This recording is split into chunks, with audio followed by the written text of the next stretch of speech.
walking around, you're maybe in the right mindset, as a leader. Yep. When you have it scheduled and you're like, I've got a board meeting tonight. I have to get this financial statement revised. I've got to do 2 more reviews. And I've had it where I was a part of a company where one of the partners goes, I got too much, I can't do the review today. What it said to the people that were on the schedule potentially was you couldn't save it anyway. You couldn't salvage it because the leader said, I have got too much, but they expect the employee, the associate, the teammate to have no problem to be.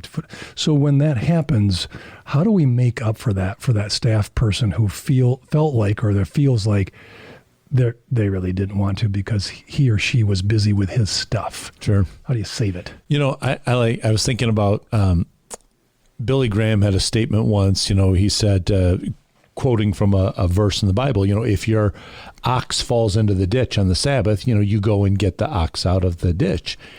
And if it keeps happening, you probably need to build a better fence. So I think that people would excuse it if they could see that it was a one-off thing.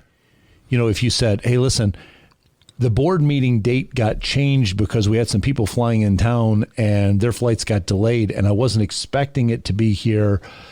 And so, I had to go to a funeral that I was not expecting to go to. And so if it's a one-off thing, I think people will extend the grace to you. But if it's every time that you're supposed to meet with them, that you're like pulling up your calendar, it's a little tight right now. Can we reschedule? Or if you just give them that vague, I'll get to it when I can get to it.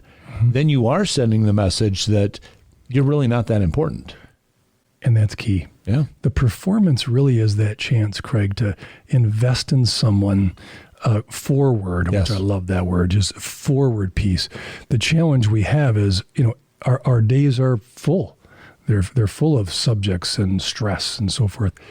But what it says to the person is, so my development isn't that key. Right. My performance isn't that important. Then just give me a B-. Right. And you never want your team members to feel like they're replaceable. Right. You want them to all feel like we really couldn't do this without you. We're fully invested in you and we want you to be a part of the team and we want you to stretch beyond where you are right now. And you can send that signal, I think, if you're saying, I get to spend this time with you instead of I have to spend this time with you. Right. I'm making it a priority in my schedule for us to get together, not just for the performance review, but for on an ongoing basis. I'm getting to know you so that I can find more opportunities for you to grow. Perfect. You can send those things, and all of those things that we keep hitting those words, those are all forward-looking things. Those are all, I'm moving this person forward. And if I move enough of my people forward, my organization can't help but go forward because I'm lifting the lid. I'm expanding the capacity here. And then there's going to be greater benefits for all of us as a result of that, greater fulfillment on the job and, that sort of thing. Because I don't want my staff members to feel like I have to go to work either. Right. I want them to say, hey, I'm glad I get to be a part of this. Right. I'm learning a skill. I'm involved with something.